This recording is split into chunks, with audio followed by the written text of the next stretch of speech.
Hi there, my name's Steve Newton. I've just written a book for you called Cancer, What Is It? How do you get cancer? And what is the best cancer treatment? And I'd like to share with you a little bit about how this book came into being. First of all, let me say, I don't have cancer, nor do I ever intend to get cancer. But a good friend of mine was diagnosed with breast cancer back in 2000. She underwent 5 years of conventional therapy, during which time she lost her husband, she lost her business, and she was socially alienated by friends and family. And then in 2005, she was diagnosed terminal. At that point, she said, I'd rather die than go through that again. But I don't want to die. I've got too much to live for. So she sought out some alternative treatments. And I'm happy to say that at the time of release of this book, July 2012, she's still going strong. So in order to better understand her situation, I asked myself 3 questions. You guessed it.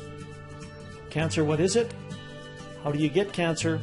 What is the best treatment? And I'd like to share with you a little bit about what I've learned that could save your life or possibly the life of someone you love.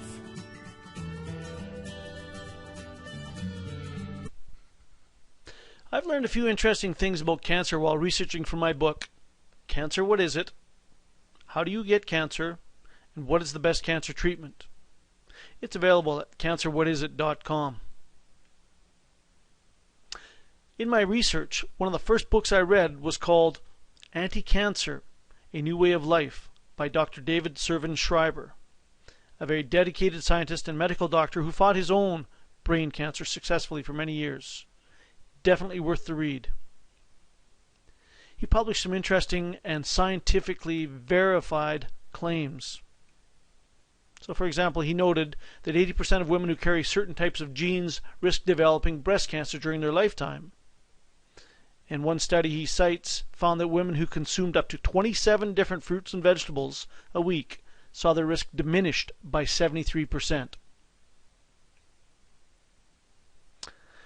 He writes that cancer tumors need tiny blood vessels to survive and grow, and that there are many natural food sources that prevent these blood vessels from attaching to the tumor, in effect drying it out and contributing to its regression. He also noted one study found that Chinese women who consumed 10 grams of certain types of mushrooms per day reduced their risk of developing breast cancer by 64%. And these are common off-the-shelf mushrooms that you can get in any supermarket here in North America. Shiitakes, maitakes, and several other types. He also noted that those who drank green teas reduced their risk by 89%. And I can tell you, green tea is a popular drink in my house, let me tell you. Now, you should know that cancer is treated differently in North American or Western medicine than it is in other parts of the world. Basically, the North American or the Western solution, you got a problem, take a pill. Now, that's a bit simplified. Generally, they prescribe some form or combination of chemotherapy, radiation, or surgery. Now, these are considered to be invasive treatments, and they're designed to treat symptoms. On the other hand, the European and Eastern, which traditional or alternative solution, well, they focus in on what's right for the individual. The focus is on a balance of mental, physical, and spiritual health, as well as diet and nutrition. They focus on a holistic approach to cause. As a point of curiosity, the one thing that both approaches do agree on is the importance of nutrition to the health of the immune system.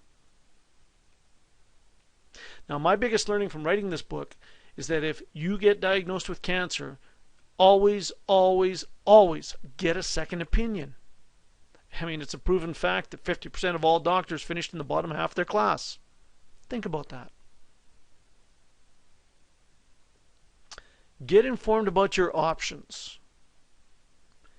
Get informed about the conventional and the alternative treatments. Take control of your life. Choose the solution that's best for you. Don't rely blindly on what 1 or 2 doctors tell you, or on what some snake oil salesman is trying to sell you as a cure. Do your research. So what I'm suggesting to you is that if you're looking to treat or prevent cancer, then you should do your research, like I just said. My book, Cancer, What Is It? How do you get cancer? And what is the best cancer treatment? is a practical guide to several things that you may want to consider in your research. I wrote it to help me. It's the result of the research I did for myself to help me with my cancer prevention planning. But I also wrote it to help you. And that's because I think there's some things that you should know about cancer prevention and cancer treatment that could save your life or that of someone you love.